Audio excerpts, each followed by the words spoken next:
Just like that.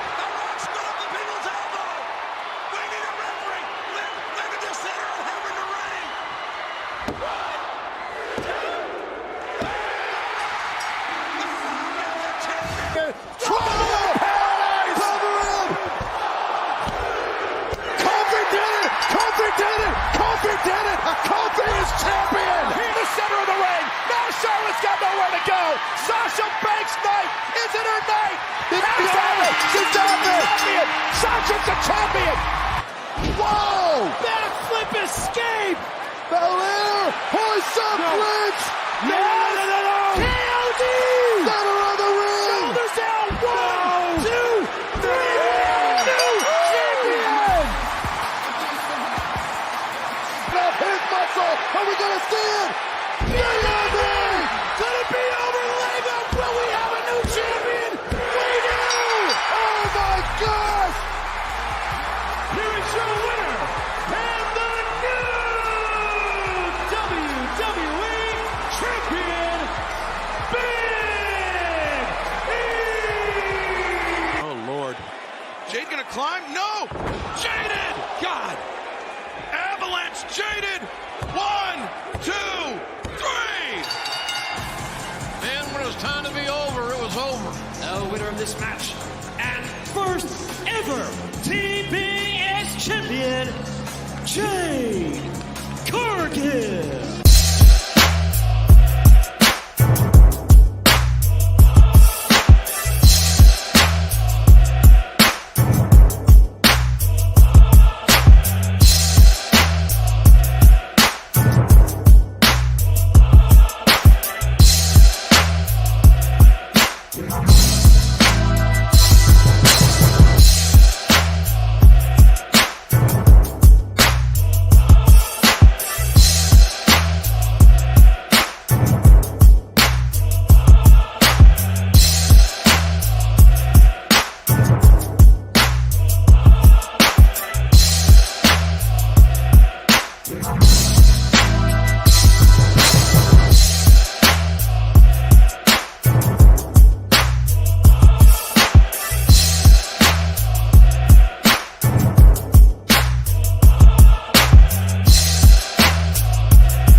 I'm risking the copyright today, folks. I really don't care.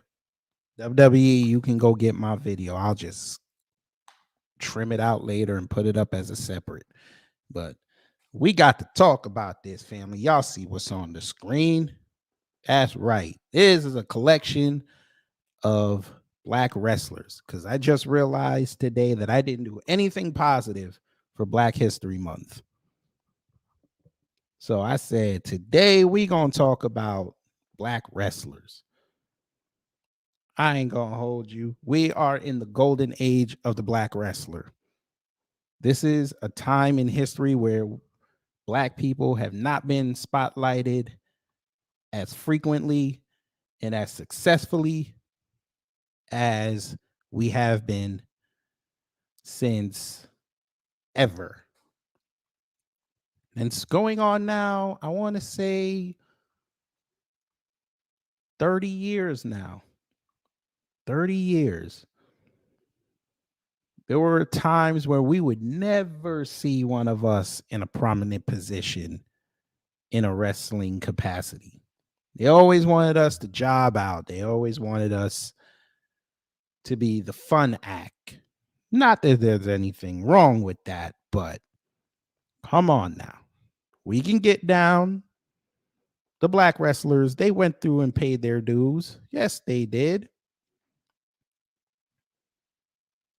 But we know those promoters back in the day did not want those black wrestlers to succeed. We know this.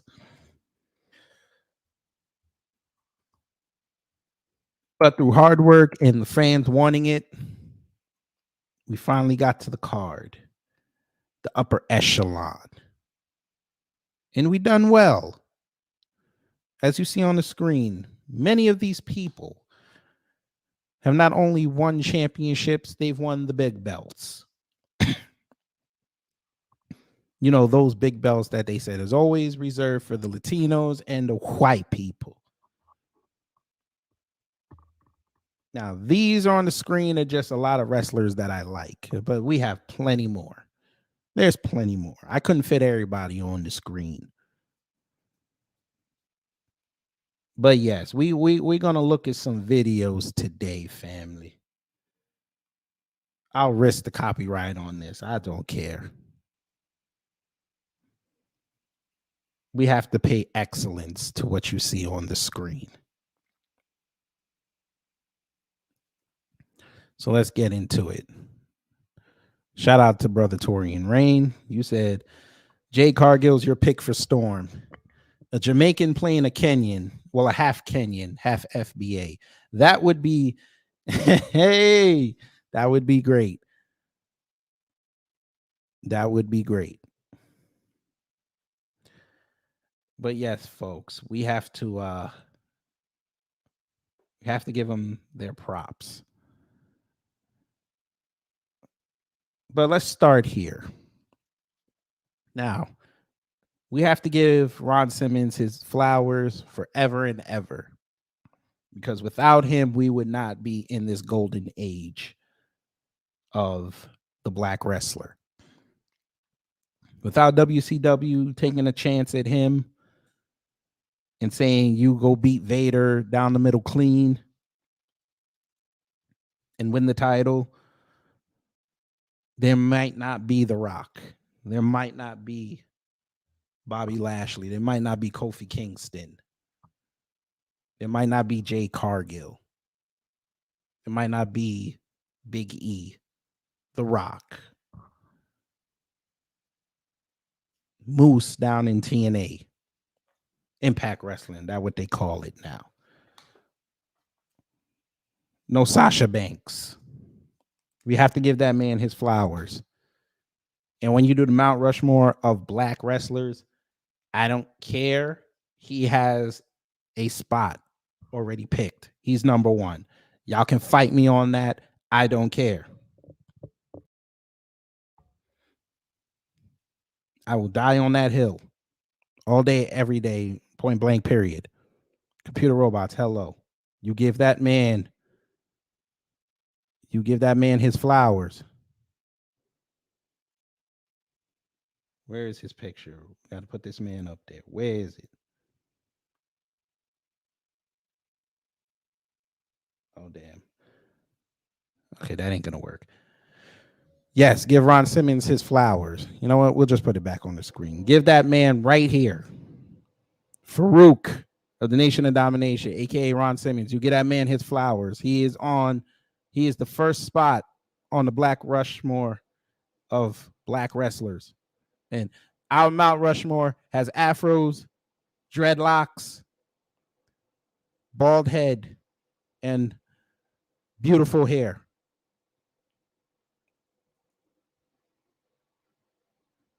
Next, I know y'all really don't mess with him because he a comedy act, but we must give over here in the left-hand upper corner, we have to give Ron Killings his flowers.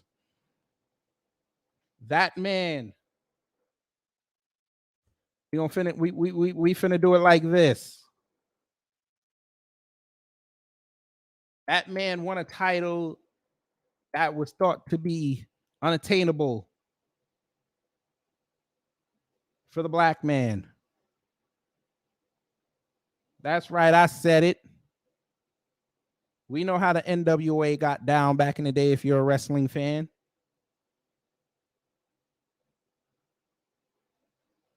It was all about whoever everybody wanted during a round table, who they wanted to be the champion. So we finna do it like this.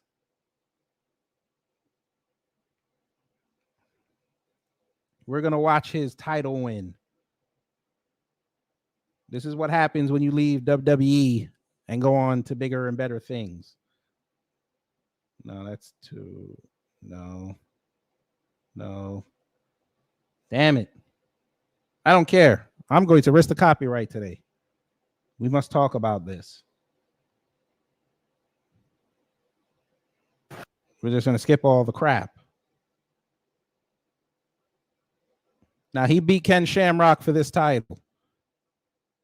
Apollo just caught Ken Shamrock with the super kick.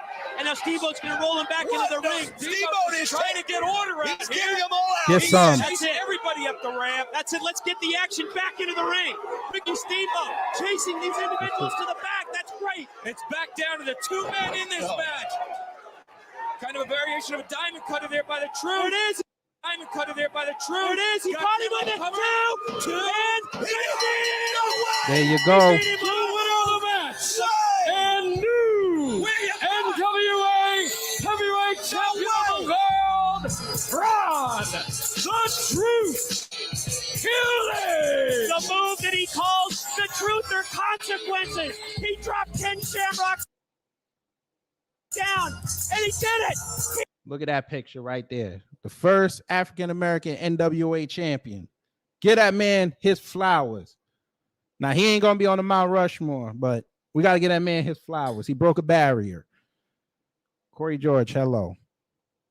Yes, salute to all of them. Get that man his flowers. I know they relegated him to a comedy act in WWE, but get that man his flowers. Two-time NWA world champion. Get that man his flowers. All right. Now we're going to put the picture back on the screen. You know where we got to go next, family. We know where we got to go next.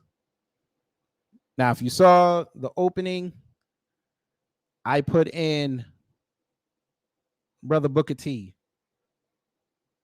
Booker T. The second African-American, that's what they call it. But we'll just say for intents and purposes here, black. The second black wrestler to win the WCW title. 5 times.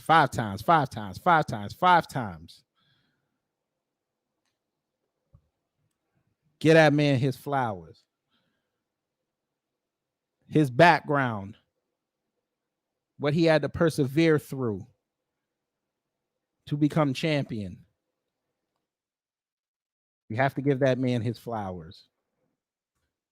He number 2. He's probably the most decorated black champion in history, if you add up all his belts. The most decorated black champion of all time. I know he didn't win the WWE title, but 5-time WCW champion, 1-time world heavyweight champion, countless tag team titles, Intercontinental champion, US champ. I think he even won the hardcore champ one time. I don't remember. Get that man his flowers. All right, let me get him out the way now. Ahmed Johnson. Let me get him out the way now. He was poised to be the next world champion. Didn't work out because he got a lot of heat backstage. Got a lot of heat. Yes, he did. But what he lacked in becoming world champion, he more than made up with being funny. Yes, he did. Who wants to laugh at Ahmed Johnson? And we'll play a game after we laugh at Ahmed Johnson. Tabernacle. Ahmed Johnson. By right now, for a word, Ahmed, who almost became Intercontinental Champion. Your efforts thwarted again. What about it? He's lost him. 316. What you did by putting your hands on me was entered the zone. My zone. See, my zone is kind of like an end zone. Once you're in there, you score. So you just scored on me. So now it's my turn to score on you.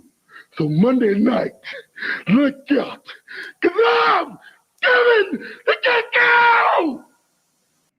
I think that's where the boogeyman got his gimmick from. I ain't gonna hold you. But let's also go laugh at some more Ahmed Johnson. Now, this is from the WWF game on PlayStation. What that stupid little play on the face, because it's time to meet the real superstar of WWF. I'm gonna beat you, and no one gonna come save your sorry carcass. Just make sure you got plenty of insurance. Now, for those who are watching on the screen, the subtitles were made as a joke back in the day, way before YouTube. That's not what he really said, but the subtitles makes it hilarious.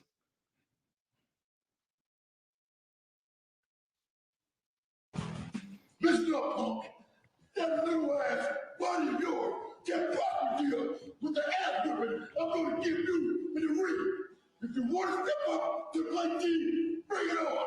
Because I forgot to take my medication in the morning, and I'm in a real bad mood. All right, go ahead. Hey, if you want to play like that, there ain't nothing between us but airing up duty, boy. So go ahead, bring your toys and get a ring. Because there ain't nothing on this earth that's going to save you from this sad weapon. There you go. But shout out to Ahmed Johnson. He was quite popular back in the mid 90s. But it is what it is. We keep moving. Now, we're going to go way back in history. Because I know y'all saw the two black and white photos on the bottom. Oh, yeah. We got to talk about those two legends. Now, the one in the right-hand corner, that is Ethel Johnson. And she's credited with being the first black female wrestler. The first. She started when she was 16. And she was from where I live, Decatur, Georgia. So I'm going to read a little bit of her bio because she's someone that a lot of us may not know about. Torian said technology has come a long way. Do you see PlayStation 1? You see how bad that was. But let's look up Sister Ethel Johnson. All right. Ethel Blanche Hairston was an American professional wrestler whose ring name was Ethel Johnson. She debuted at age 16, becoming the first African-American women's champion.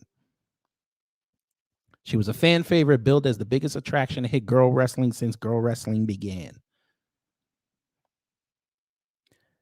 Johnson started her training after her sister, Babs Wingo, the first African-American woman to integrate professional wrestling. Oh, okay, so I had it wrong. So she was the first black female champion. Her sister was the first woman to integrate professional wrestling. Nice.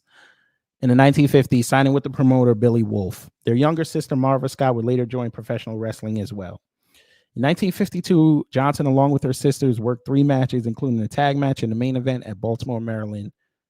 Well, they might have meant in, which drew the highest record crowd of 3,611 fans.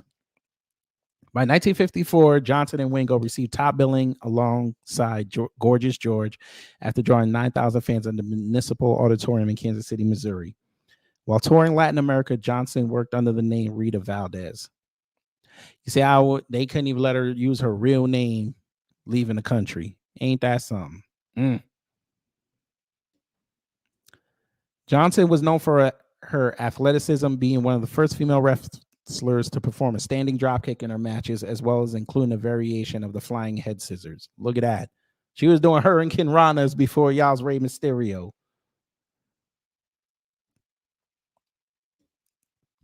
During her time in wrestling, Johnson faced popular wrestlers at the time, such as June Byers and Penny Banner, and even challenging Mildred Berg for her NWA World Women's Championship. Eventually, Johnson caught Stu Hart's eye and began working for his promotion, Big Time Wrestling, as well as wrestling at Capital Wrestling Corporation. In her final years in wrestling, Johnson worked at American Wrestling Association, or the AWA, where her last match was against her sister Marva in 1976. That's cool. So on the independent circuit, oh wow, she did. I might have to look up this documentary one day, see if they have it on YouTube. So on the independent circuit, Colored Women's World Championship 3 times. God, dog. Colored Women's Championship. Damn. Ohio Women's Tag Team Championship 1 time with her sister, and Texas Colored Women's Championship 2 times. NWA World's Women's Tag Team Championship with June Byers. She was inducted into the Hall of Fame this year, class of 2023, and the WWE inducted her in the class of 2021. That's cool. All right, now we're going to look up Sweet Georgia Brown.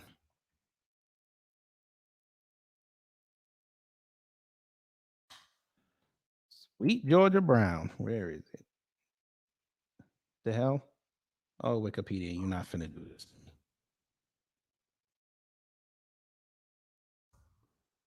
Not finna do this to me. Here she is.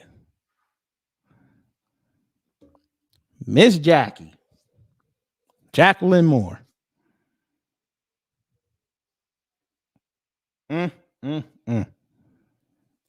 That woman kicked my ass. She would wrestle men. Who remembers Miss Jacqueline Moore? And she still look good. She about 60 and she still look good. Matter of fact, you know what? Let me see if I can find a picture of her.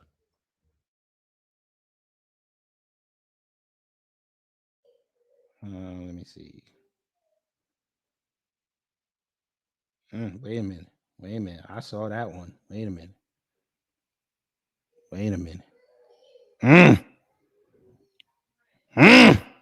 Y'all got to see this picture, family. Wait a minute. We got to switch. Side note suplex. Hello. You seem new. Hello. Wait a minute, family. We got to see this picture right here.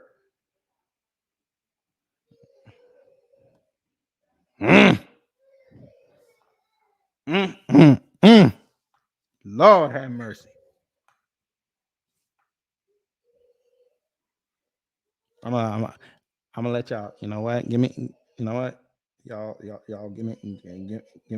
Give me.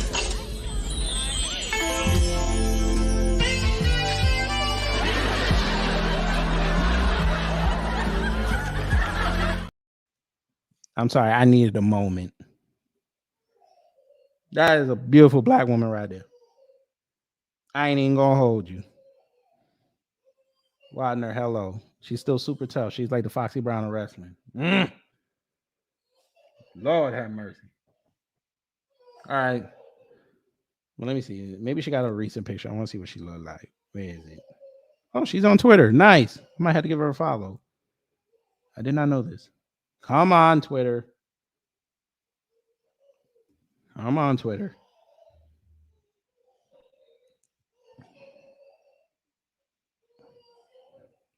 Damn, why is she? Cool. She got a video. We're going to watch her video. She has a video. This is going to be cool. She still look healthy. Let's get it. Hey y'all, what's up?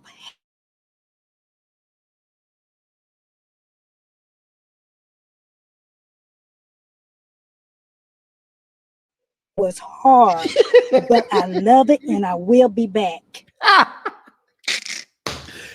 Oh man, she's still funny after all these years. She said that shit was hard, but it was fun. Go ahead.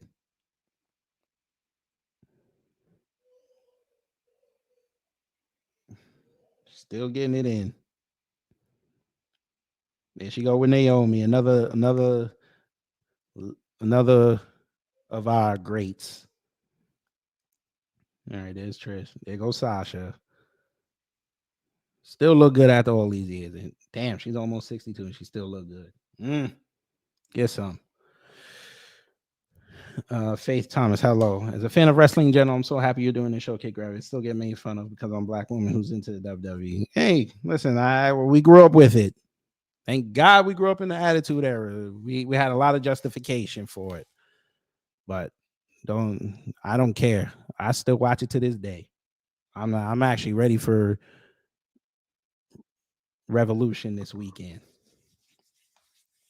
But back to the photo. Y'all see who's on the screen. Okay, who's ready to laugh? You know we gotta make we can't do this without some comedy. You know this. All right, fam. Now we are. If you're a wrestling fan, you'll understand that WWE, AEW, WCW, ECW, Impact Wrestling, whatever, all the big wigs, they've come and gone, or they're still here. And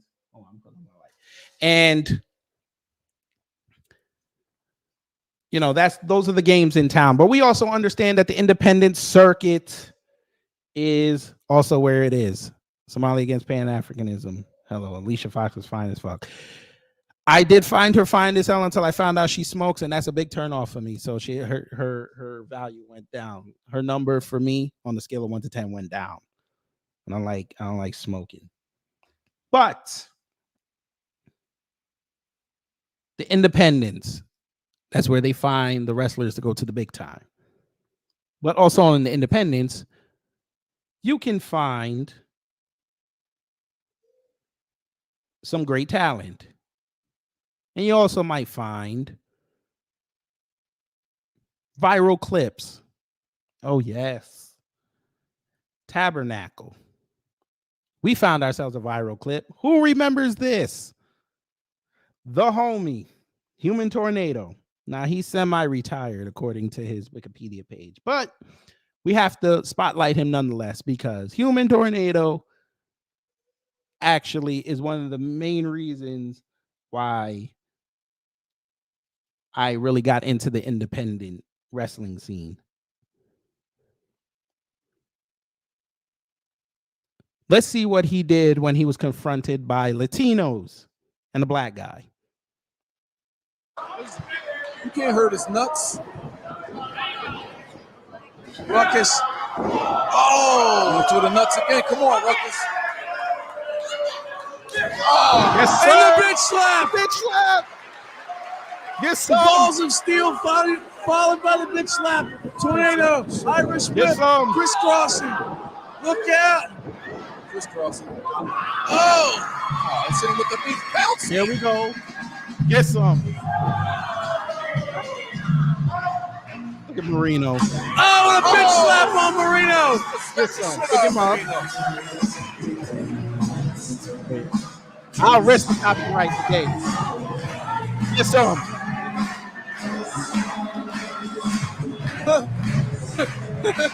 Get some. Well, Chrissy Rivera may have something to say about this. Get some.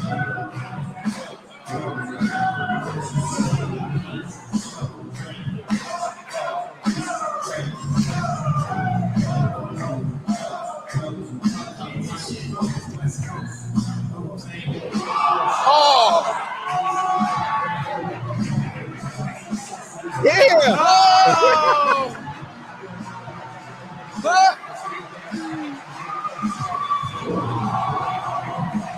He did it. Oh. He did it again. Ah, the human tornado. Ah, fun times. Fun times. Fun times. Ah, fun times. Back to the photo. Oh, yeah. We got to talk about her. We got to talk about her.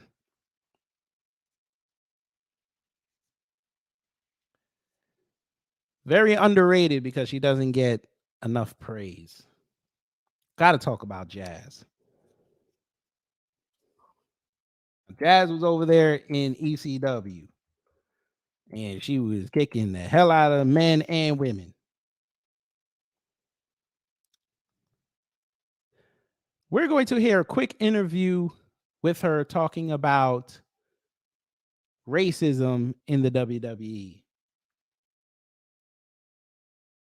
I don't know if you've seen this, but back, I think around 2006-ish, Booker T was in an angle where Vince said the N-word with an A on the end. Did you ever see that? He's asking, and what did you think about it? No, never saw it. Never saw it. The only kind of thing I recall was we had a meeting about it. I think it was Martin Luther King Jr.'s birthday or something, and somebody said, "So what's the big deal? Just another dead black guy or something." So that sparked up a lot of tension, and they had a meeting about that, and so that was the only thing I recall. Yeah. Yeah, he said it. Yeah, he said it. He damn sure said it. Ain't thought he was funny. He thought he was funny.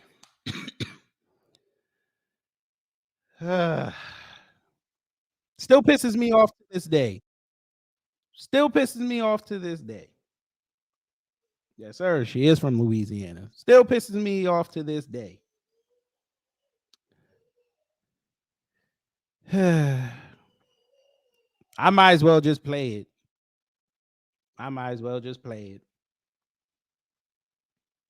Because even though we're in the golden age of wrestling for the black person, there's still racism in wrestling.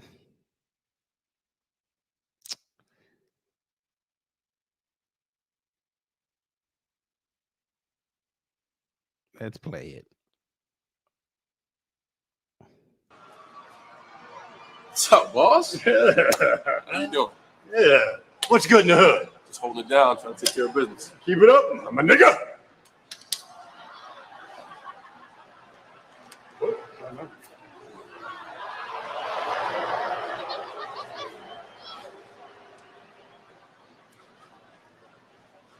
Tell me he didn't just say that.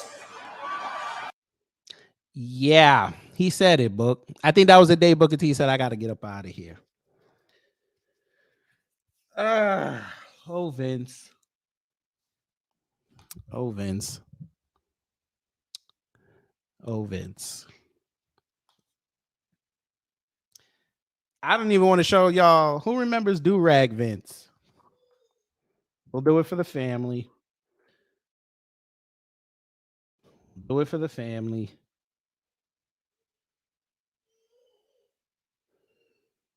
But again, you know how them folk be telling y'all ain't got no culture.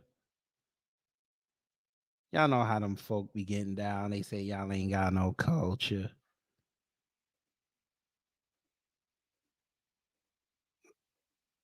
Well, Vince McMahon must think y'all got culture, because this man really spent months on end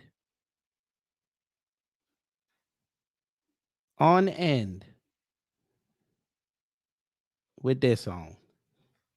He had different colors too, by the way. He had white and black and silver. Yes. Yes.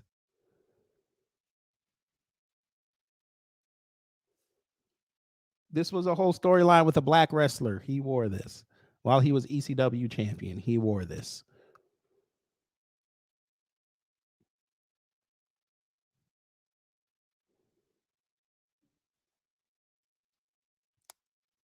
Yeah.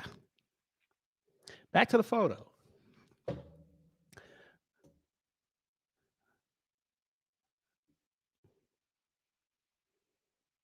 There's a collection of legends right there, family. But it don't stop. It don't stop.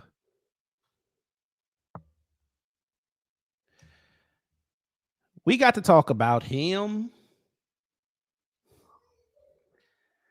One of my personal favorite wrestlers.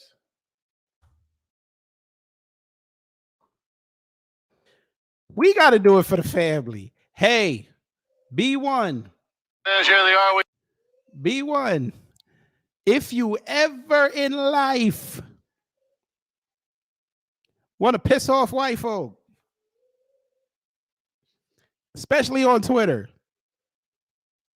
when they tell FBA y'all can't get reparations, when you're B1 and you stand up for FBA getting reparations,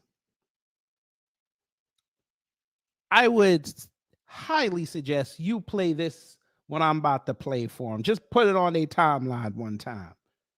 Who ready? Who ready? Here you go. Bam. The homie New Jack, rest in peace. When he was down in Smoky Mountain Wrestling with that racist Jim Cornette. Jim Cornette told him go out there and say something make white people mad. He said, well, I'm going to go out there and say make white people mad. He turned to Mustafa and said, Mustafa, what am I going to say? He's like, I don't know. Jim Cornette said, go out there and say something about OJ. He said, what the hell am I going to say about OJ? What'd you say about OJ, New Jack? I'm sorry. That is probably the second greatest promo in history. What do you think? Boy, he said after he said that promo, they told him, listen, y'all got to we're going to have to sneak y'all out the back. They out there waiting on you. They were ready to shoot this man down for saying that. DSB, white people were outside with their guns ready for them. A cop had to drive their car out of town, and they had to get snuck out the back and drove out of town.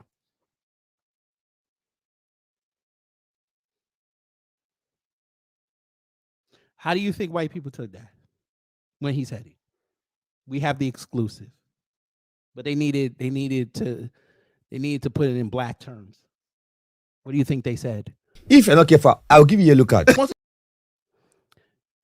Yes, that's what he was saying when he said OJ. I'd like to give a special shout out to my homeboy OJ Simpson.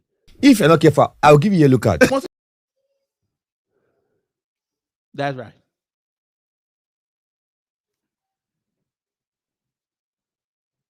Shout out to New Jack. I miss that man. He was so real. He was so real. WWE said we can't hide. Triple H said we can't bring him in because we can't control him. I need another New Jack interview. I need another one. Yes, some. Now this is when he was in ECW. Yes, some. This man got a whole tire iron in his hand. He got a whole tire iron ratchet in his hand. He is the GOAT. Your ass. Yo. Oh my God, New Jack. He said, you want to shoot, I'm gonna beat your ass. Let me see. Oh, side note suplex. We finna play that. We're gonna play that in a minute. Blueberry Muffin said New Jack was wrestling version of Mike Tyson. Blueberry Muffin, How would you like to know that Mike Tyson was actually scared of New Jack? I shall prove this. Somali against Pan African. Did New Jack die from the coffee venereal disease? They said he had a heart attack, so we don't know. He died of a heart attack at the tender age of 58.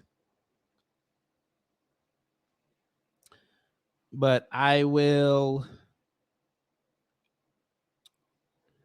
Where is it?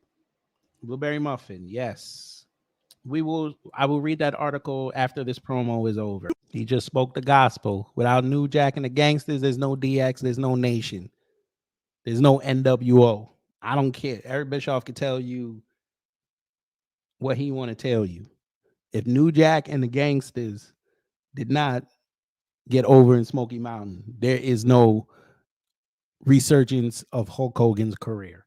I'll die on that hill.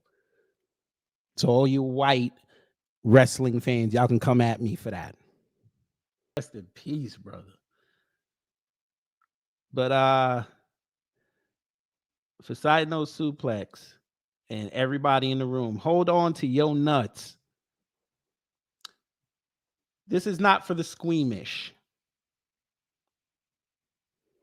Yes, sir. Yes, sir. I think they actually took that interview down. You know what? While this clip is playing, I'm gonna look for it. I hope they have it. Let me just duplicate this screen real fast. Let's see. All right, hit. Now again, if you squeamish, do not look. Now this is in XPW, independent. Well, they do have it. All right, say less. Oh, we gonna play that. Since Chris Benoit was trending yesterday, we gonna play this. Do you know, family? Somebody actually tried to say Chris Benoit was trending. And you were trying to say that we should forgive him for what he did. Y'all can hold that. But here we go. That weapon. Oh no! No! No! Please don't! No! No! Please don't!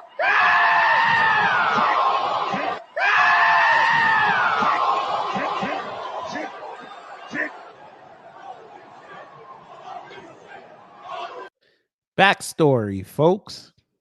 That's right. He tossed him off a scaffolding, 100 feet in the air. Okay, maybe not 100 feet, but yeah. Yes, DSB, he did that. Yep, that dude only left with a broken ankle.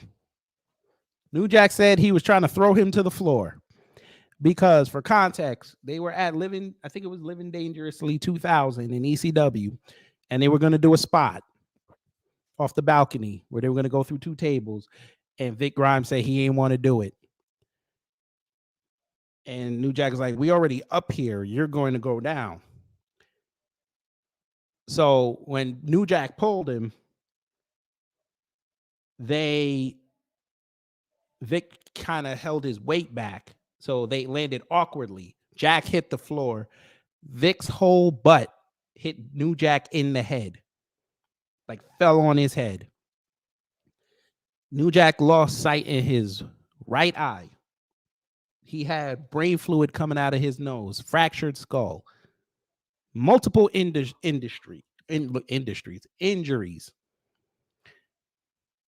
He said he wasn't even that pissed. What pissed him off about that whole ordeal is Vic Grimes never said he was sorry and was bragging that he took him out. So he said, whenever I get a chance, I'm going to get him. And there was your result. Yeah. New Jack was a real one. But let's hear what he said about Chris Benoit.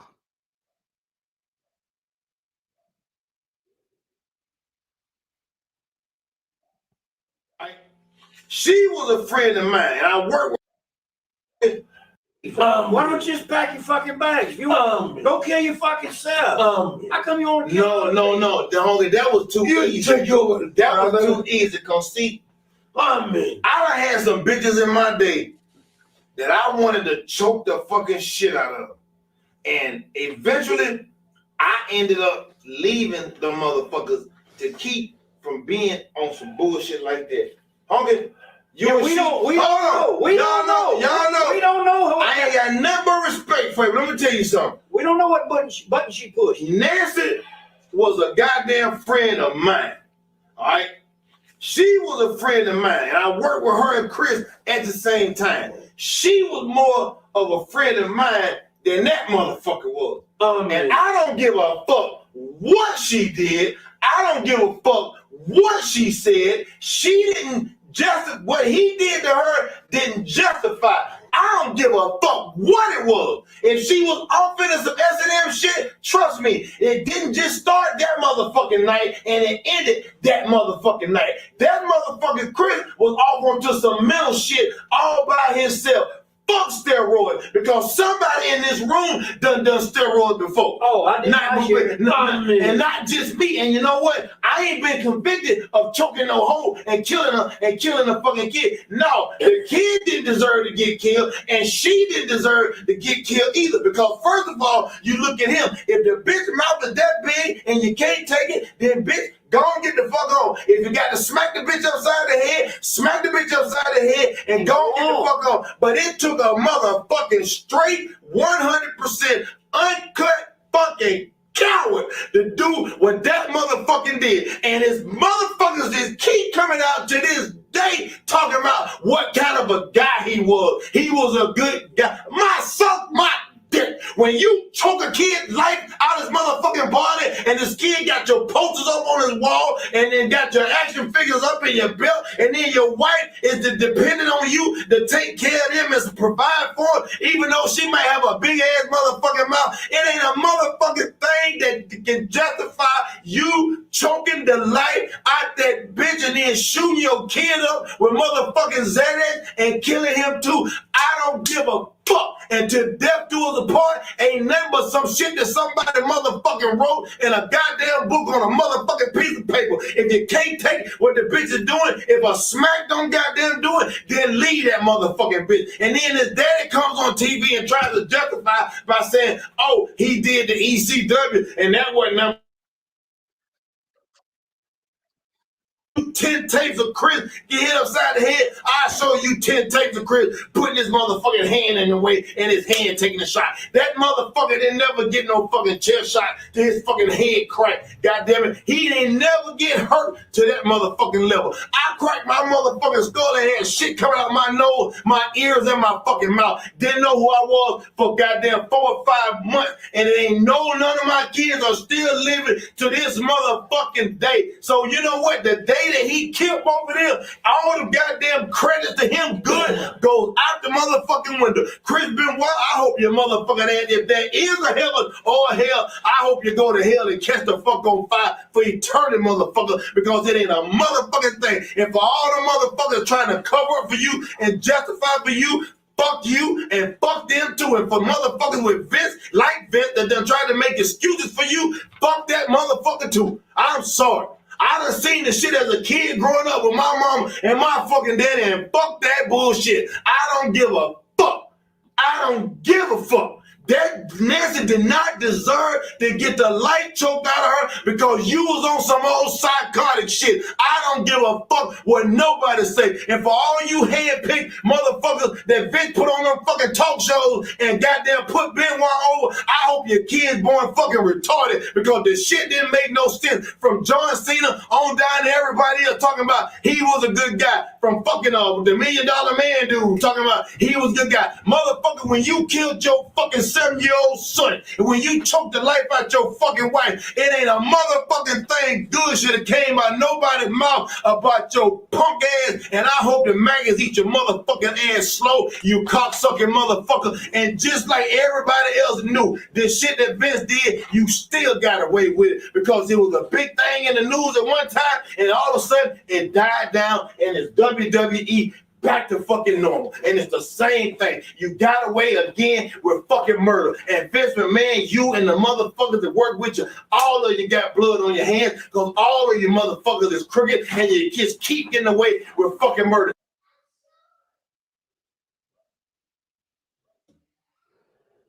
$25 kid, hello.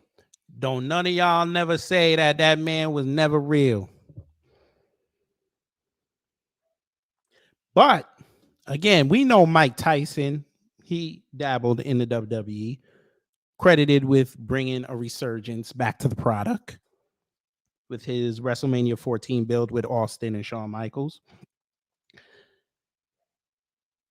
What if I told you that Mike Tyson, who was not afraid of anybody on earth, he was afraid of New Jack, the wrestler? Don't believe me? Here you go. Tabernacle, essentially sports, the fans' perspective. Back in 2021, pro wrestler New Jack's old matches stunned Mike Tyson. Quote, what kind of motherfucker is this? On the latest episode of the Hot Boxing Podcast, Mike Tyson and Henry Cejudo chopped it up with former pro wrestler and actor David Arquette. When talking about Arquette's professional wrestling experiences, Tyson brought up Extreme Championship Wrestling. They talked about how ECW was infamous for taking things too far from time to time, including the crucifixion that caused them to lose Kurt Angle on a deal. Yes, DSA, it's a lot of folks that say Vince was crooked and they blamed it for Owen Hart's death as well. Well, yes, Owen Hart shouldn't have been up there. Owen Hart even said before he did it, he didn't want to go up there. He had a bad feeling.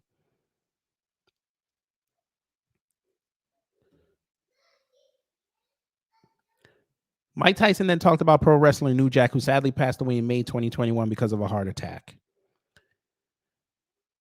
Mike Tyson spoke about New Jack's notoriety inside the ECW wrestling ring. The boxing legend highlighted New Jack's most ill-reputed wrestling incident in 1996, aka the mass transit incident, where he stabbed up this white boy after lying about his age and saying that he wanted to get his offense in on New Jack. Quote, New Jack was a crazy MFer. He's dead now. He had too much testosterone, right, or something. How the F did he die? This is real. This is not fake, yo. What kind of mother effer is this? Said Mike Tyson.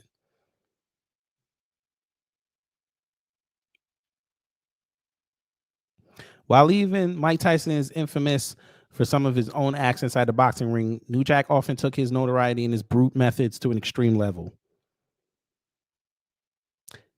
So you even made Mike Tyson pay homage. DSA said my homie at the time called me right when Owen Hart fell. I didn't believe it until the following day. Yep, I remember that Raw. And they did the 10-bell salute. Yeah. And The Rock put him over before his match, and Austin closed the show, even though they still had a little bit of heat because of what happened at SummerSlam 1997. He still toasted a beer in his honor. But yes, like I said, we're talking about the black wrestler. I'm just going to go ahead and say it as we move on. Kofi and them, I know Vince got them out there cooning a little bit. I know. But I got to give the brother his props. He's a Grand Slam champion. I got to give Kofi his props.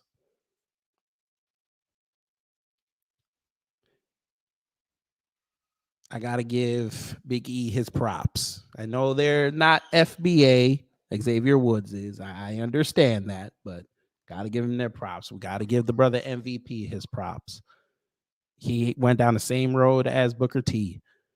You know, he was in the system and he got an opportunity and he made the most of it. Got to give the brother his props. Got to give Tony Atlas his props. First black tag team champion with The Rock's father, Rocky Johnson. Bianca Belair. Enough said. Athena, aka Ember Moon. Got to give her her props. Has one of the greatest looking finishing moves in the business.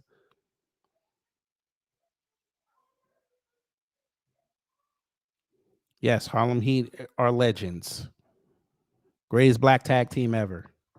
I know they're trying to say New Day, but got to give it to Harlem Heat. 25 Kid said, our truth was cooning too. That's why he hasn't been fired for a long time. He was in the system, became the first time two-time NWA World Heavyweight Champion. Yes, sir. I played that at the beginning of the show. Yes, Jazz was fired from ECW. I would even be remiss if I did not mention Devon Dudley. I almost want to play the infamous promo that almost got Bubba Ray shot. I almost want to play it, but it got too much language. It's even worse than what New Jack said. Can't play that. Matter of fact, we'll do this for the family. We'll do it like this. We'll do it like this. I will put the link to that promo in the description box. Y'all can go look at that later. Let me make sure this is the right one. Yes, it is. They credit this with the greatest promo in ECW history. They almost caused a riot after what Bubba Ray said. Elix Skipper was very underrated. Amazing athlete. How amazing was he? Well, we're going to show you before we go to Twitter things.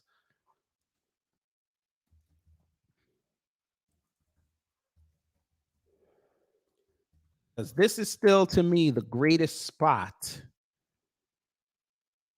in TNA history. Yes, Two Cold Scorpio is still going strong.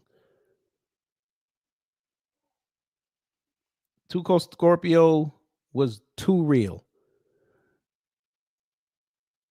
Yes, Elix Skipper was in WCW, and then he moved on to TNA. I still say this is the greatest spot in TNA history. Sorry. Here we go. Who remembers this? Oh man, Daniels got to be weak from loss of blood, but he's going on adrenaline at this point. No. Time trying to make his way across the top of the steel. Look at this. Folks, sisters, do not ever try this at home. What is Contact doing? What is he doing? No way. He's not going to try and walk that table from up there. No, he can't. He can. He can not. No way. You got to be kidding. You got to One more time. right here. Oh man, Daniels. One more time. That's right. If you don't believe he did it, we got to see it again. Across the top of the steel. Look at this. Folks, sisters, do not ever try this at home. What is Contact doing? What is he doing? No way. He's not going to try and walk that table. Yes, he is, Tanae. Yes, he can. He's going to do it. No way. You got to be kidding. You got to be kidding. One of the most incredible things I've ever seen in professional wrestling.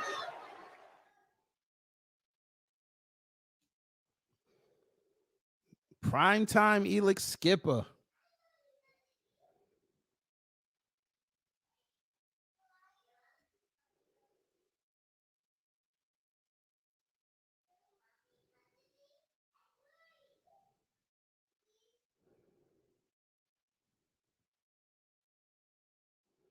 If you're not careful, I'll give you a look at.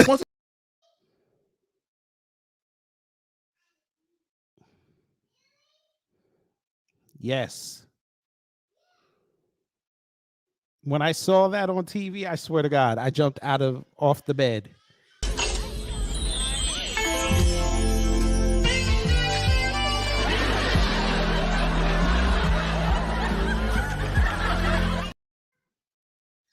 That man, that bump is still the greatest bump in TNA history. Don't fight me on that. You will lose.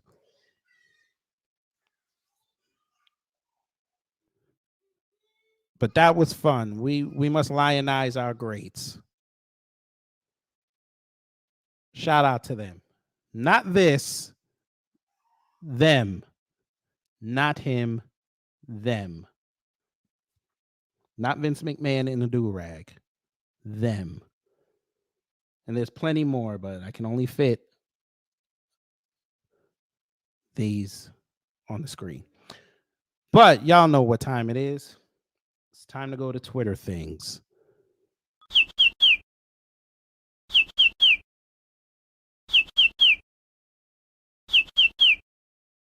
All right, y'all. Y'all know how we do Twitter things. I curate videos from Twitter over the week that are either funny or thought-provoking. We're going to start it like this. You Negroes. Right. You Negroes. I'm going to need you Negroes to stop doing these pranks. I done warned y'all. Something finna happen to one of y'all, and I'm just going to sit up there and laugh. Y'all are itching to get beat. Now, we already even had some people die over this. I don't know why you want to die over this. Don't play with people. Now, this fool, apparently he's big on YouTube. I just heard about him today, so it is what it is. Saw Mano at an event and asked Mano a question. Let's see how the reaction was when he asked Mano the question. I can't borrow your chain. You want to borrow my chain? Yeah, let me borrow it. Let me put on your chain so I can see how it feel. I want to see how it feel. Like, you know what I'm saying? To have on the chain. Now you just chatting. See, I gave you your time. Now you just chatting. All right, look, the question, right? On a scale of 1 to 10, right? How badly, right? You think I can like beat your ass? I can't borrow. See, I gave you. That's right. Mano did not take too kindly to that kid saying, how badly do you think I can beat your butt on a scale of 1 to 10? He did not like that. And he proceeded to give him that work. And upon doing further research, we found out that Mano allowed him to ask that question for the video. But then when he said that, Mano said he took it too far and decided to get the young man told.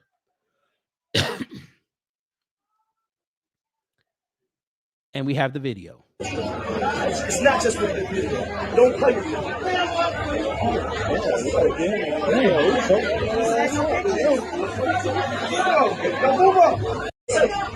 I just told you. It's not just with the video. Don't play with it. That's right. He said, I give you the video, but don't play with him like that. All right. You got it. Let's move on. No music.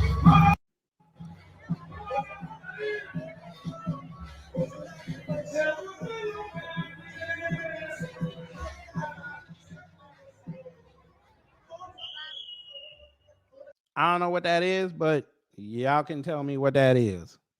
Because I don't know what that is. All right. If you saw my broadcast earlier about what's going on in Buckhead, I had played something from Nigeria. And I said I would play it here on Twitter things. So we're going to hear what's going on in Nigeria with their elections. Since they got so butthurt over what we said about Afro beats over the weekend, myself and Red Joker, somebody said that we have our elections to worry about. I think you guys should worry about it because this is what's going on down there. Have shared disparaging views about the elections, especially at What's trending with reactions trailing the presidential and legislative elections that took place over the weekend. Many Nigerians have shared disparaging views about the elections, especially as it concerned violence at the polls. In Lagos State, some polling units were attacked by thugs who snatched and burnt down ballot boxes. Hey, Niger people, since y'all want to run around and say that we colonized and white people gun us down in the streets, you can say all that. That's fine. You got freedom of speech. I need y'all to go look at your people. I need y'all to go do that. Say what you want about America. At least our elections don't end up with somebody going into the polling place and burning it down.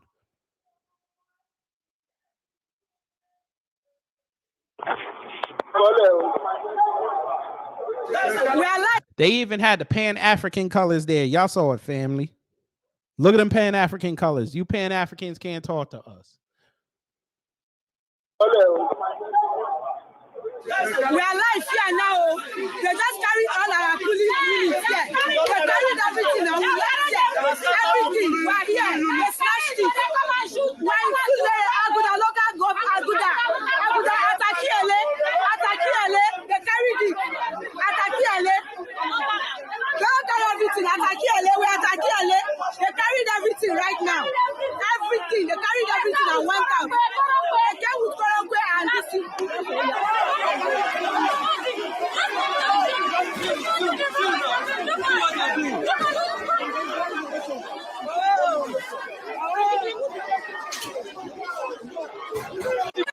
Look at this. Look at this. For the Nigerian police while responding to the viral video showing those police officers standing by while thugs disrupted a polling unit. In a tweet said, "What exactly did you want two unarmed police officers to do in this scenario?" Everyone agreed from the onset that armed officers will not be at polling units so as not to scare voters away while awaiting armed backup. They observed diligently. Dr. Abati, correct me if I am wrong. I believe this month, February 14th, I believe, Buhari unveiled this catchment of, ammunitions, riot squad gears, and they promised us that they were going to be there to secure the elections. We saw thugs running away with ballot boxes and police officers were just standing by. The polling units, everybody knew where the polling units were the whole time. Why weren't police officers, probably armed or not, deployed there to guard those units? This was just unnecessary. This ballot box snatching was completely unnecessary. Well, she sounds very hurt. Does she not, family? Does she not sound very hurt? She sounds like Abby Phillips after the siege at the Capitol building saying they are attacking our democracy. They are attacking our capital. That is how she sounds. Let's even dial back. You'll recall that last year, President Buhari attended police officers' retreat in Owerri, Imo State. And on that occasion, he promised that he will provide the wherewithal to make sure that the police will be able to discharge their responsibilities during this election. I don't want to hear no more. Hey, Niger people, y'all can't talk to us. Y'all can't talk to us. All y'all with y'all little weak ass trolling out there talking about we getting gunned down in the streets. And you FBA, you are nothing but a hate group. You are not like us Nigers. You are not like us Yoruba or Igbo. We are the chosen ones for this country. We are the ones. Like DJ Khaled said, we are the ones. They want us as the black people. Okay? Okay, your time has come. Our time is now. Yeah. Why was there a 400% jump in visas to come over here? Why y'all running to the UK? Why y'all running to South Africa? Why y'all running to Kenya? I need these questions answered. But y'all were praising the F out of Woman King now, weren't you? Yes, you were. Y'all praised the hell about that movie. Y'all can't talk to us. And Afrobeat still sounds like reggaeton to me, and lazy hip hop and lazy dancehall. Moving on. Here you go. They finna drug test old boy. They gonna drug test him. Get some. Get some. Get some.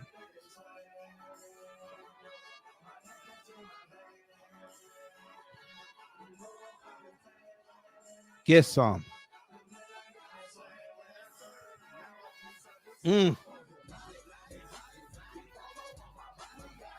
Yes.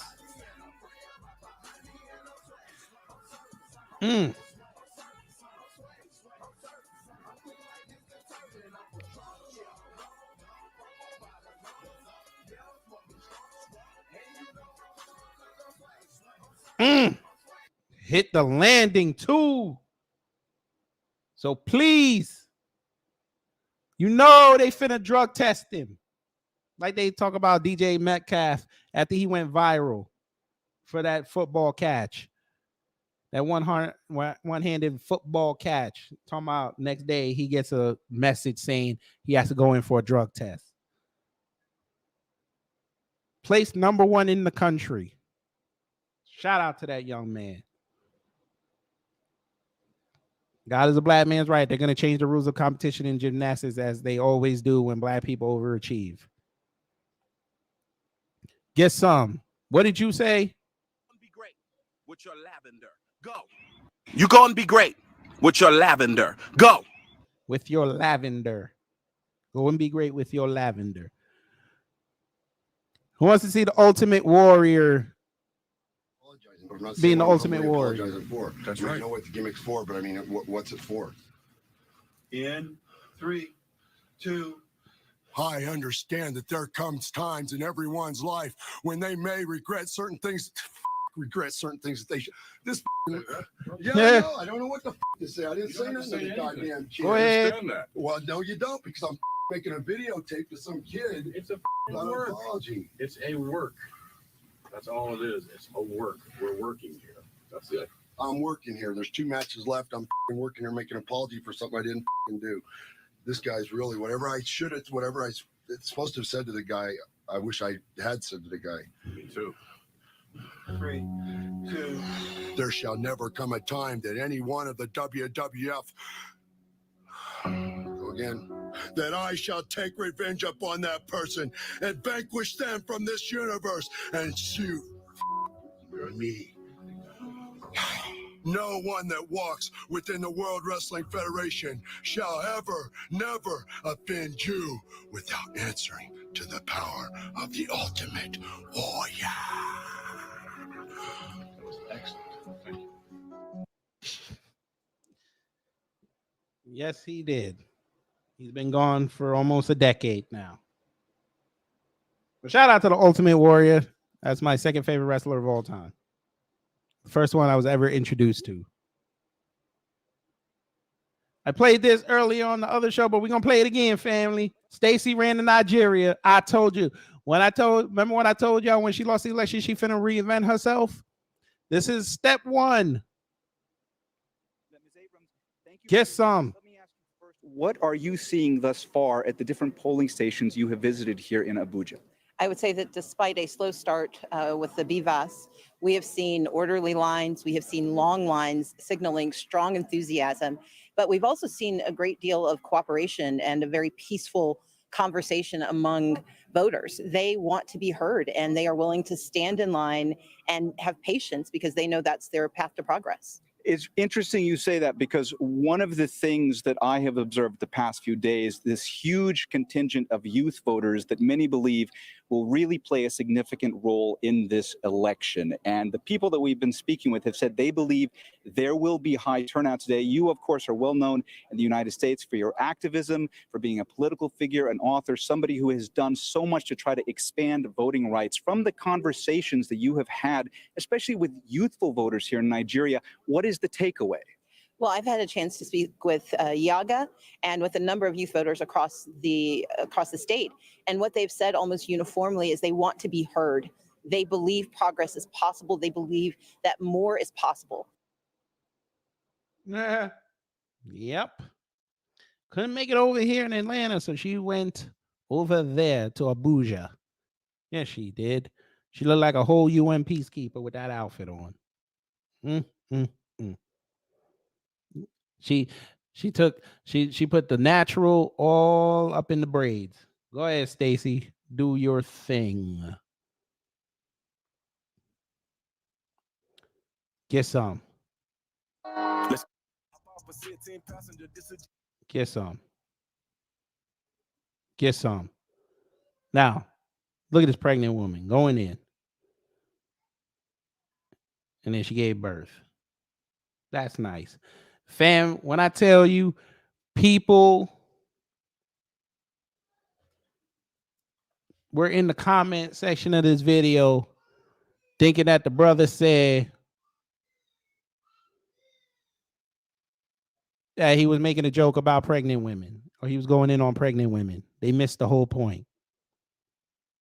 They argued with this man for 2 days over this.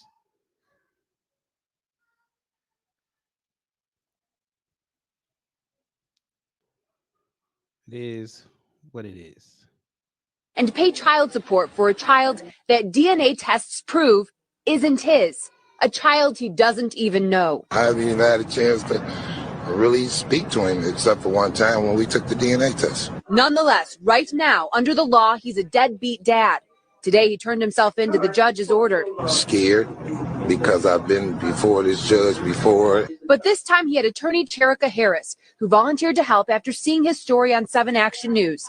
The judge said he will not go to jail for today. Jail is on hold. It is not over. Carnell Alexander still owes more than $30,000 to the state for a child that's This is Michigan, by the way. not his, because the mom wrote his name down because she needed to name someone in order to get welfare benefits. Carnell isn't just worried about how this is impacting him. He says the law needs to be changed, so when this happens, as it often does, other men don't become dad by default. Carnell is one. Yeah. The woman signed his name on the birth certificate to get welfare benefits, even though the kid is not his. Yeah. And he's been going to jail.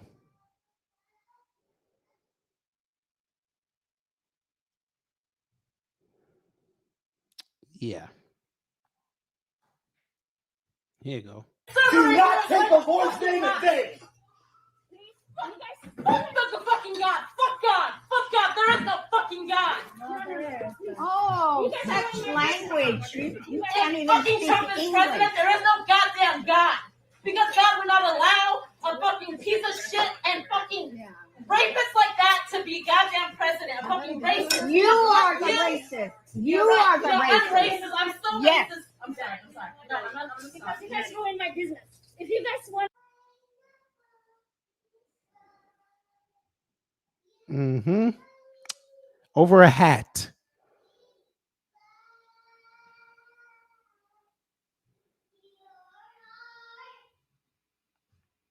Let's keep going. So last night I put my hair in a bunch of tiny little twist buns. Those are called Bantu knots, but okay. Twist buns. You're white, so it's okay.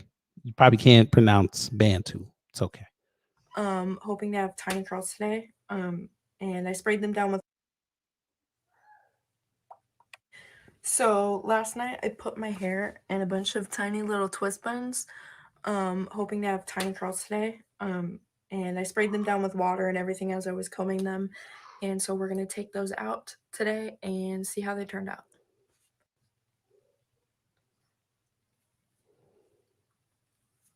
This is going to take forever. No kidding. I am speechless. I'm going to have to take the rest out off camera.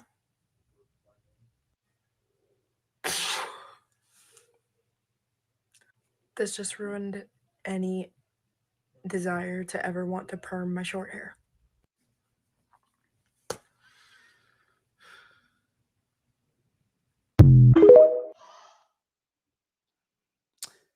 Yeah.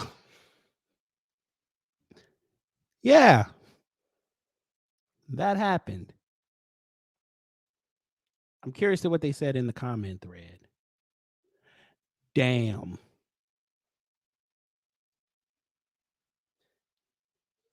Damn.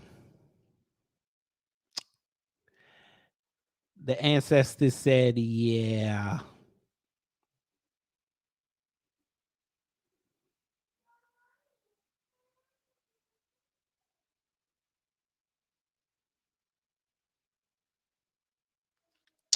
Yeah. Somebody said twist buns sound like a Little Debbie snack. God, dog. It's kind of a look. It's always one.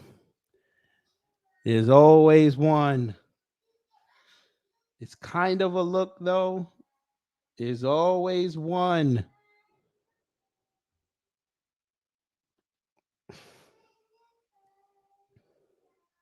Y'all wrong for this picture. I love this picture. Screams and ancestors.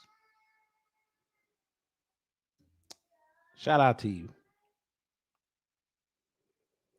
What's she talking about? But today, we'll be focusing on this specific point, nothing else. Okay? I would like to preface that I am Caribbean, Haitian specifically. Now let's start. It's funny to me when I see Africans and Caribbeans mock African Americans.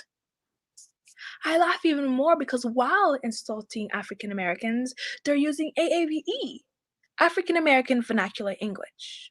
Some of y'all who have never even stepped foot on this land using AAVE like you've been living in the hood, in the South, and the suburbs your whole life. Not only that, you tell African Americans that they don't have culture, that they're watered down, that they are whitewashed and Americanized, but indulge in the music genres they've invented, dress in the streetwear, listen to the rap, listen to the R&B, the hip-hop, the jazz, the blues. Ha!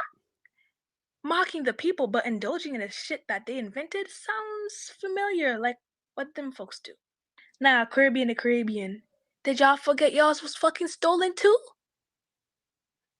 Y'all act like you didn't make culture from none too? The only teensy bit of the privilege we had was to have our own space and to be surrounded by our own people. African Americans are forced and to live the same system that have oppressed their enslaved ancestors. Let me add, y'all would say I honor my ancestors, but dishonor your ancestors' family members that have been forcibly ripped from them and brought to this land. First off, I was feeling her. Was to have our own. I was feeling her until she said that. I was feeling her until she said that. Because them Africans and them Caribbeans do not lionize their ancestors until it's convenient for them. There's one thing I'll give Black America. They'll revere Malcolm X on a Tuesday randomly in May. They will lionize MLK on Christmas Day. They will lionize the legends. Hell, we lionize Dr. Francis Cress Welsing, and that's not even popular. Haitians only bring up 1804 when they want to diss somebody or when it's Haitian Independence Day. I don't see them out there on mosque with their flags in their bios and on their headlines on their Twitter pages talking about the Clintons need to go to jail. I don't see this. That would honor your ancestors. Jamaica, y'all love running around talking about how y'all invented this, that, and the third, and try to tell Black Americans how they don't got no culture, and we only share a little bit of shared music and all this. I don't see y'all with y'all flag in there. I don't see y'all saying, hey, we gonna go get our check since the Queen dead. I don't see y'all doing this. Y'all would rather fight me when I tell you to stand up. The Caribbean does not lionize their greats.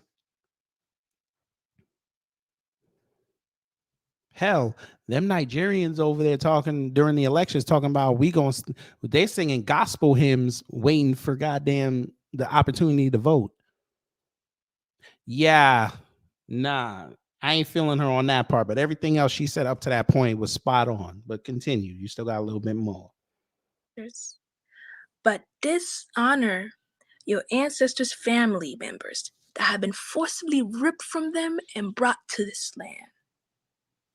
The African American culture is one of the most influential culture in the world, and they deserve every fucking credit that is due. And you, my Africans and Caribbeans, are one of the last people that should be fucking mocking them. You are embarrassing your ancestors. They are eating popcorn, these people, while watching us fight for the problems. The ancestors are not eating popcorn while we fight. The ancestors are crying. Get it right. That they have caused. Look at where the real problem is. Get some.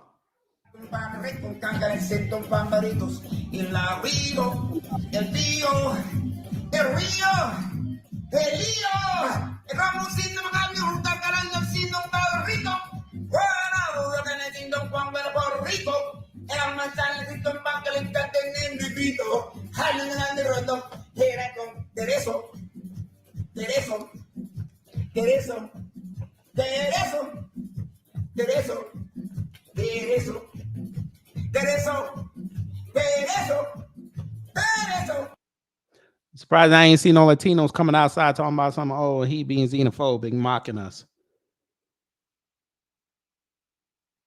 Get some.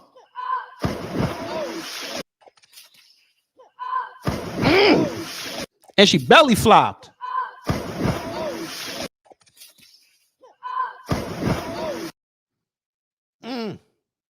That was probably Scott Adams after he said what he said.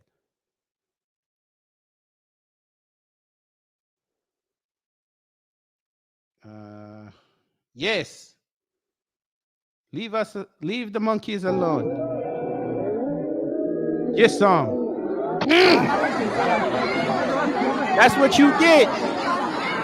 That's what you get. That's what you get for throwing things into where the gorillas are. That's what you get. Leave them alone. One more time. I wonder if they're going to put gorillas on that legislation against anti-Asian hate. Get some. Ain't through the left, too. They clipped her right in the face. MAGA. Make all gorillas. No. Whatever. I don't know a good thing for MAGA. I don't care. Somebody had the picture of what happened to her. Let me see if I see it in here. Damn it. Wait. It might be in the original. No, this is the original. Damn it. I wish I had the picture. Okay, whatever. Who wants to laugh? My feet are straight ahead. Go ahead. This white woman going to teach I'm you how to Dina. dance hip hop. Look at my feet. My feet are straight ahead. You don't want to do that. You want to do hip hop? You got to stand like this. In the African piece, it was like Wait a this. minute. Wait, Dina. Wait a minute, Dina. We gotta blow you up. You finna teach us something. My feet are straight ahead. Go you ahead, don't want Dina. to do that. You want to do hip hop? You got to stand like this. You gotta stand like that, family. Make sure. Hey, that was actually water, DSA. That was actually a water bottle. But see, Dina said you got to be hunched over and you got to look perpendicular to the world if you want to dance hip hop. That's what Dina said. In the African piece, it was like this, but in hip hop, it's like this. See, there's a difference. There's a difference. There's a difference. Can't do full fist. You gotta do. I don't know what this is. I guess the fork. I guess that's what they call it. I'm into points a lot, but they're not your average points. Just hitting it, hitting it, hitting it. 3, 4, hit, and I don't know what the hell she was doing. She looked like she was having a seizure, but you know, we gotta get her some help. We gotta get her some help.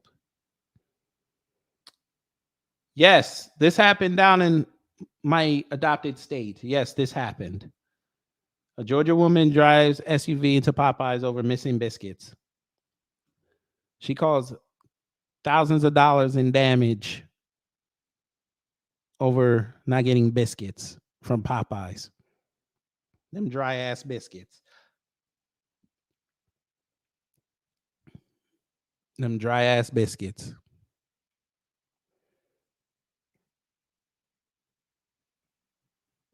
Yeah. Move on. Is in a relationship with a man and she has to pay the bills. The less attractive that man becomes to her. Why? Because she wants that man to be the leader. I don't care if she make $1 million. But a woman doesn't want to be in a relationship that she has to pay somebody to shovel the snow, cut the grass, call the plumber in, call the electrician in, and pay them while you come to her home watching the game, using her electricity, eating her food, using her heat, but yet you don't want to help out financially. And then when she has to pay these bills and goes into beast mode, you automatically want to say that she's not being feminine, but you're not being a good man. And if you want her to be a good woman and to submit and to listen, then you're going to have to pay some bills around there and help her out. You're going to have to be able to support her emotionally, financially, and spiritually, all three, not pick one. So men, remember, the more bills that a woman pays for herself in a relationship, the less attractive a man becomes to her.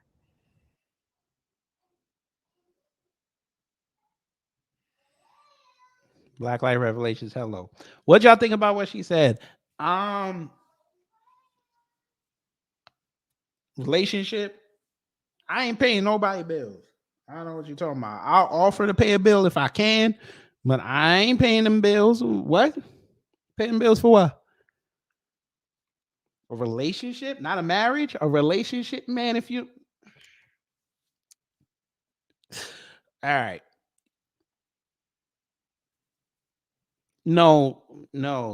Respectfully, Auntie, no. If we're in a relationship, I ain't paying your bills. No.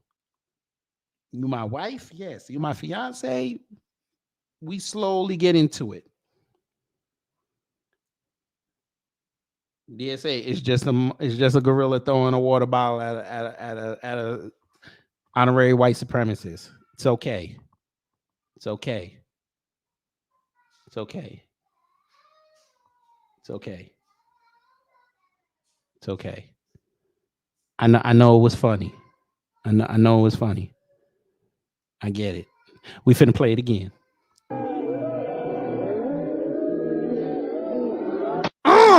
Get some. That's what you get. That's what you get. Walk it off. Walk it off. It's okay. Walk it off. Get some water in your face.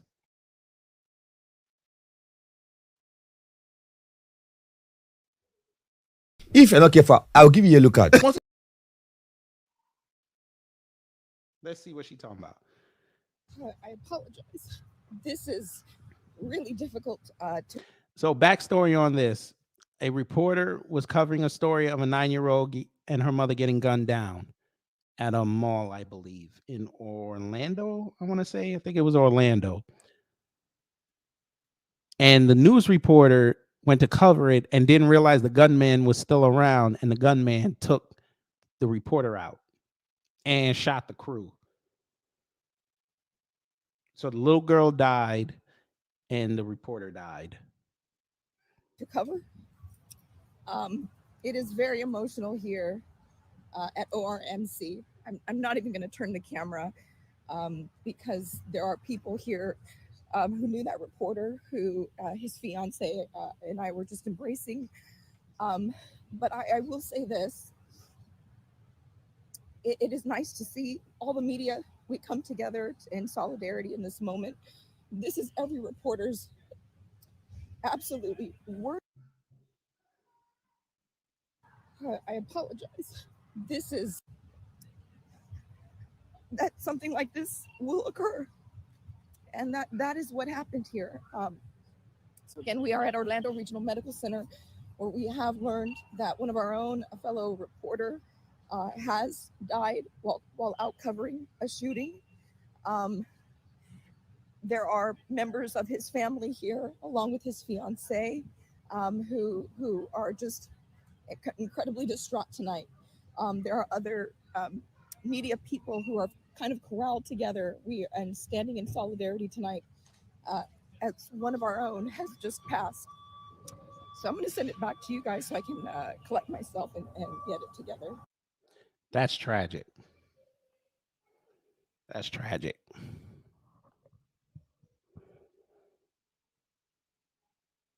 Here you go. Leave Cocaine Bear alone. Why y'all want to mess with Cocaine Bear?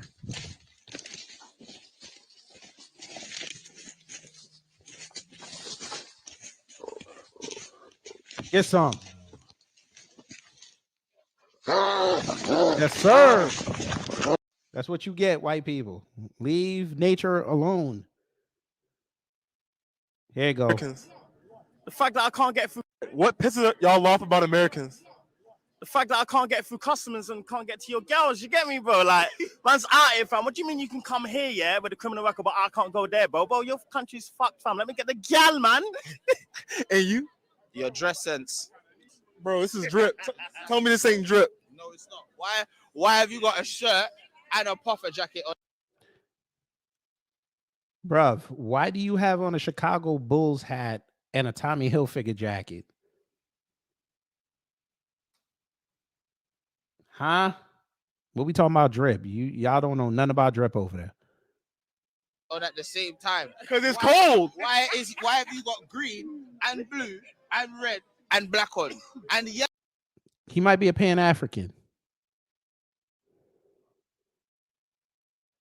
What are you? That's what I'm saying. You got a bad dress sense. Okay. And you got an open jacket with a vest on. That doesn't make no sense. That is atrocious, bro. Up your level. Up your level. Boy, if you don't go sit down somewhere. Boy, you better go sit down somewhere with your American clothes on. You better go sit down somewhere. There you go. Here, President Cosby, and then I'm done. I know what they wonder. What else can we do to them? We have tried it all. Nothing seems to work. Enslaved for 100 years, that didn't break them. Black codes, that didn't break them. Jim Crow, that didn't break them. Lynchings, that didn't break them. Mass incarceration, that didn't break them. What manner of people is this? We have tried everything, and still they rise. We have committed every possible atrocity we can think of, and still they rise. We have disenfranchised them, and still they rise. Made it illegal for them to read. They went on to be the presidents of HBCUs. Still they rise. We redlined them, and still they rise. We placed them in food deserts, and still they rise. We dropped crack in their communities, and still they rise. We divided up their families, and still they rise. We denied them adequate health care, and still they rise. Denied them reparations, and still they rise. We broke down their institutions, and still they rise. How?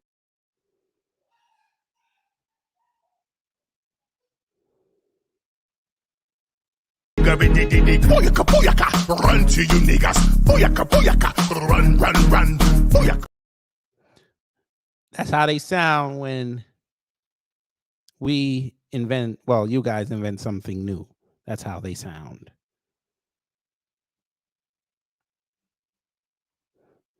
And when we overcome, we do this.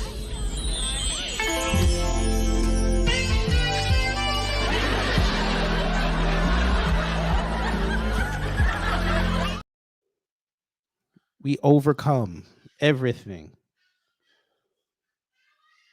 Get some.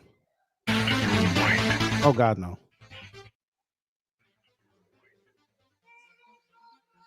Get some. Yes, sir. Yes, sir. Yes, sir. Yes, sir. Get some.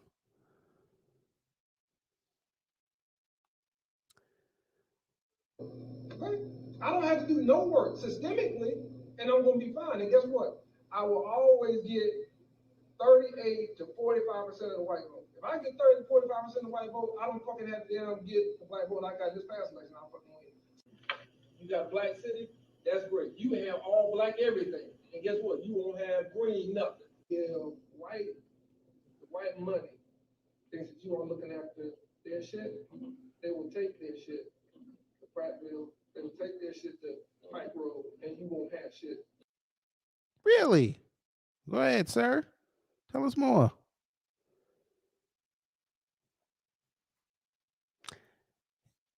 A story will be coming about this man on Wednesday. Yes, sir. We gonna have a little conversation.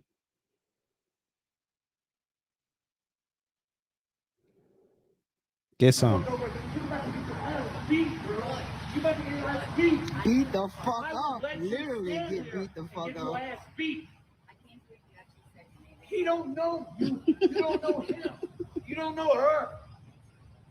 Fuck you. Get in the car. I'm about to. Aaron, get your stupid ass in the car. Get in the car, Aaron. Get in the car, Aaron. You do not know him. You do not know her. You don't know anybody around here. You are not special. Aaron, you are not special. No, he is not. Meet Karen's sister, Erin. What? Because he's driving a fucking Buick? You said crack. Wait. You cross-check that shit in your fucking head? Hey, I'm sorry, y'all. Hey, you see that bitch in the road? No, she can't handle goddamn thing, man. Aaron, get in the car, Aaron. Aaron, get in the car, Aaron. I know y'all were, dude. She's a fucking asshole. No, she can't handle goddamn thing. You drug dealer, babe. Yo, I ain't gonna hold you. Yo, Jason Black's Drug dealer. Jason Black State is wild. I ain't gonna hold you. Oh God. Let's play it. For dinner. Ben Stein. Yummy pancake syrup. Now, this used to show a large African American woman chef. How do you know she was large? I sometimes do it just to make breakfast for dinner. Aunt Jemima, yummy pancake syrup. Now, this used to show a large African American. How do you know she's large? Because of the inherent racism of Americans' corporate culture, they decided to make it a white person or maybe no person at all. But I prefer it when it's a black person showing their incredible skill at making pancakes. Boy, man, if you don't go sit down somewhere.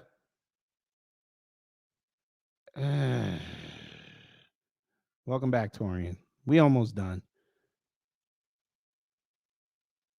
Getting into a racial dictatorship. You know what occurs to me, and it's a kind of scary thought.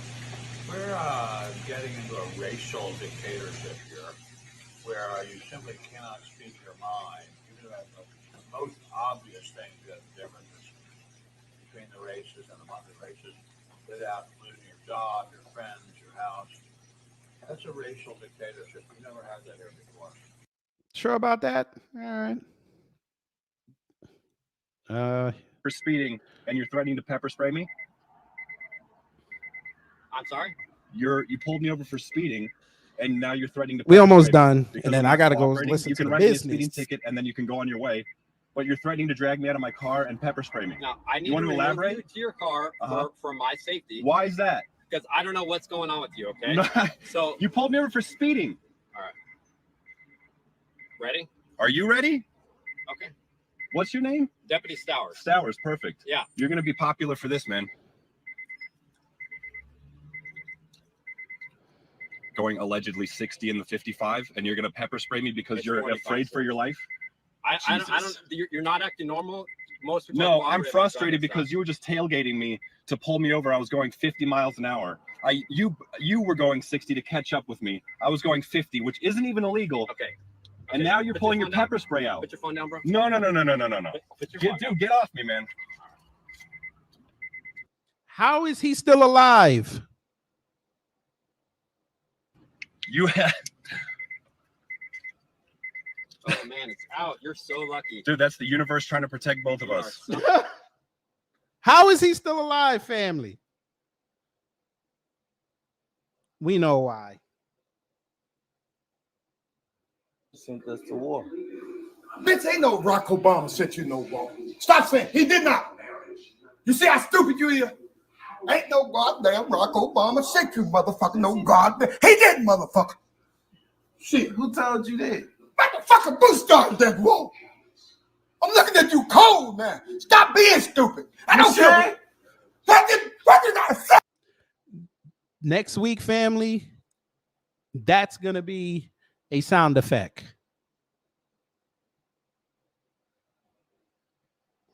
Like to have two of on your bed. Hoes. Get some. Hoes, Steve. Get some. That's my final answer. Hoes. Hoes. Oh shit! I can't say hoes on TV. I'm sorry. Whores. Get some. Is my final answer. What are whores? I gotta buy a vial or something. My man. My man. Yes, this is my heritage. My family fought to save their farm under this flag. Uh-huh. Who was working that farm? My family. Do you carry that flag? Because this is my heritage. My family fought to save their farm under this flag. Who was working that farm? My family was. Who was working the farm? They were poor. Do you know how much a slave cost back then? Family.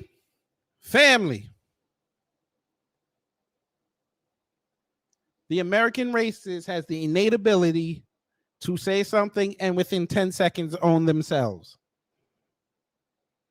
His family worked the farm, but do you know how much a slave cost back then? What are you trying to say, sir? Thank you, Torian. Thank you, Blacklight. You said it.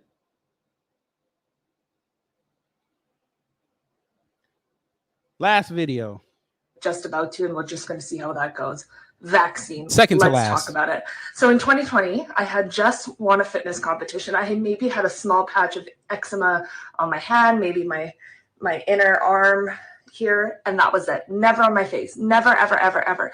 I had my eczema so well under control for 29 years that at that point, I was not actively working with a dermatologist.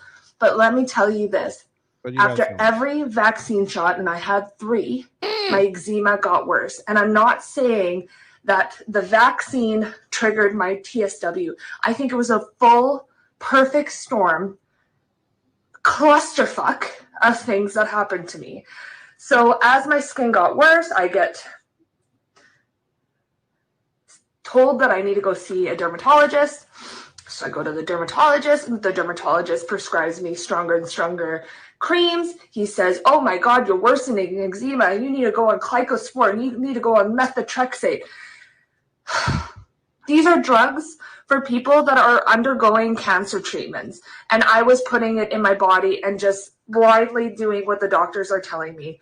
Fast forward to January of 2022, I go in full-blown TSW withdrawals. I was shaking cold. I couldn't regulate my heat. I was oozing metallic liquid out of my skin. I was gaining weight even though I wasn't eating.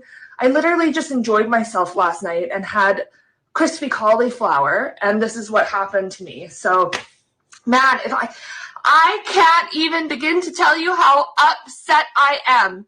Holy hell.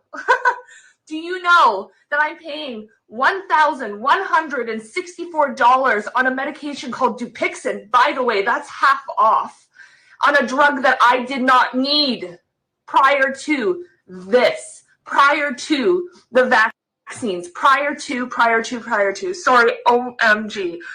I'm just so freaking fucking fed up. I don't want to be that person that fucking cries on this app, but god fucking damn it. Really? Like, I feel like my whole life's been stripped from me. This is so freaking painful. Yeah, I'm that person that cries on this app, but it's not about a boy. It's about my freaking life. Anyone else? Anyone else notice this? Like, I was literally just following doctor's orders, following the government mandates, and now this is my life.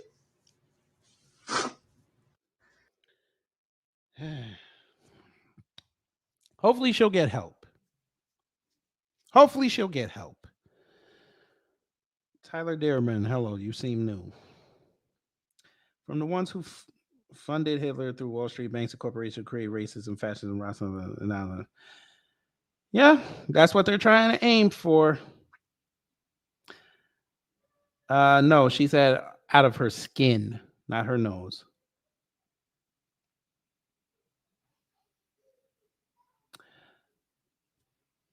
But we're going to continue. We're almost done. Hey, Passport Bros, here's one of your own. Here's one of your own. My flight last night. I just got off the phone with Spirit. I'm waiting on them to call me back. It's a $100 reschedule fee.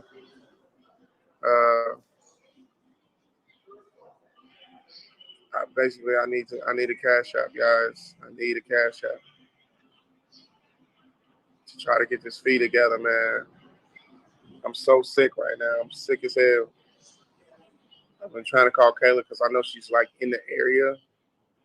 So I was trying to call her to like set something up to where I can get like some actual money because I'm hungry. I have very little bread left. I maybe got like $15.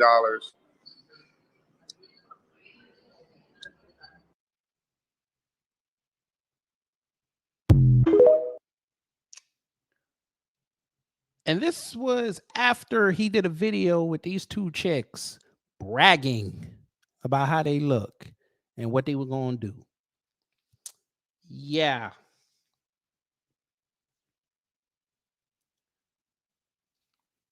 Uh-huh.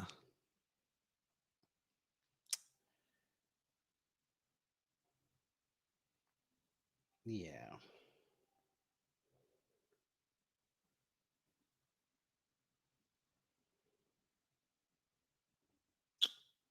Yeah. Snake, will I go in there? No! Is that? You know my snake. Snake, will I go in there? No! Is that a real snake? Yeah, I want to hold my snake. A snake today, ain't it? You hold my snake while I go to the. Oh, no. Boy, I will beat your ass if you come up here with that motherfucking thing. My snake. Whoa, shit. Don't you ever do that shit to me again. I didn't know if you do want to you know. understand me? I didn't know if you want to know. Do you understand me? No, I don't want to hold it. I'm sorry. And you stand there talking to me and like I'm going to call damn cops on you. Come get your stupid ass. I wanted to have a conversation. Ain't no damn conversation being had with stupid motherfucker. Want some chili cheese fries? I might come get your ass. Hold my snake for me real fast.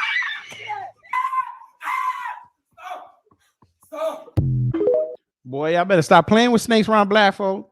Mad with you.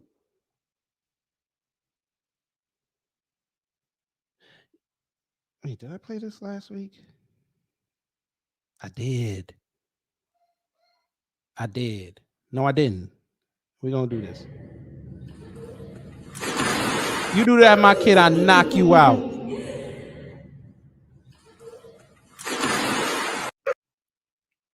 You do that to my kid, I knock you out. There you go. Listen, bum ass nigga, why you got on those Uggs? I don't like this. I'm not gonna say anything. He's an all-black ninja Ugg man right now. I don't know who he's turning into, but I'm heating him up right now. But you're missing a tooth. I'm doing a movie. He's looking like a feminine ninja right now. I can't tell you that. Yo, I'm like, yo, this nigga got my Uggs. Yo, you got crunch right now? Yeah. Yo, Cam. If he ever bothers you again, look at these Uggs right now.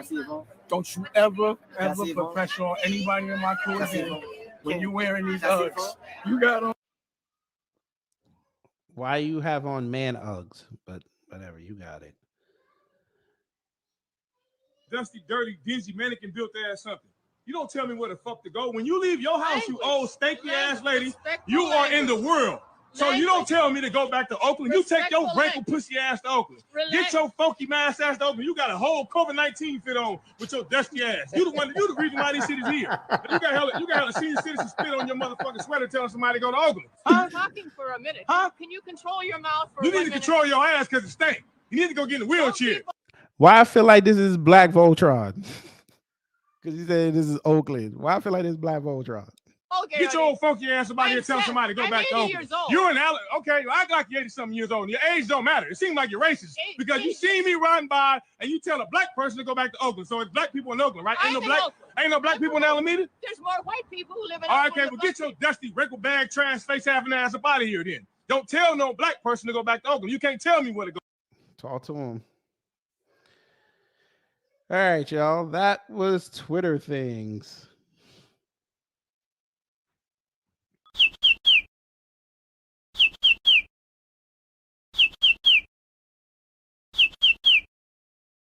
All right. That was another edition. All right. We're about to get up out of here because I want to listen to the business tonight because I think I indirectly helped the DOC get to Jason Black.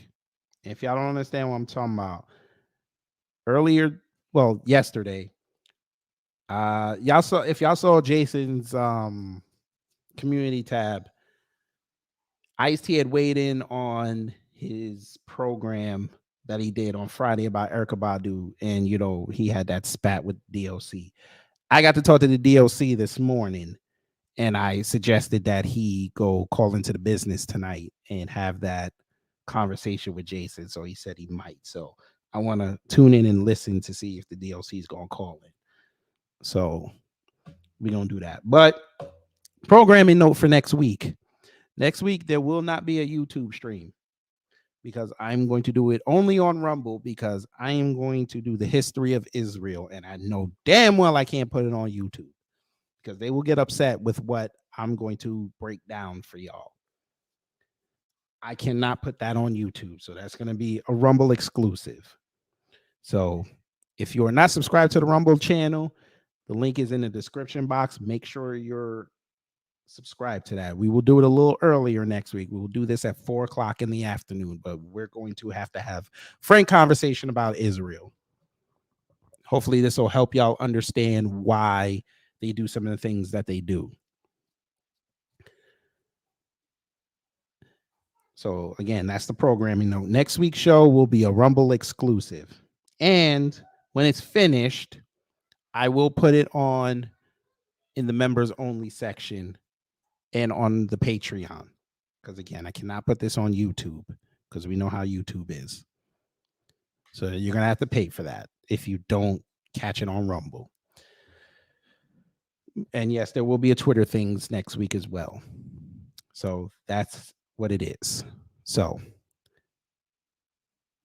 we're gonna get up out of here. Y'all take care, stay safe out there, and you know what to do when the agitators of peace try to mess up your existence. You do not play that.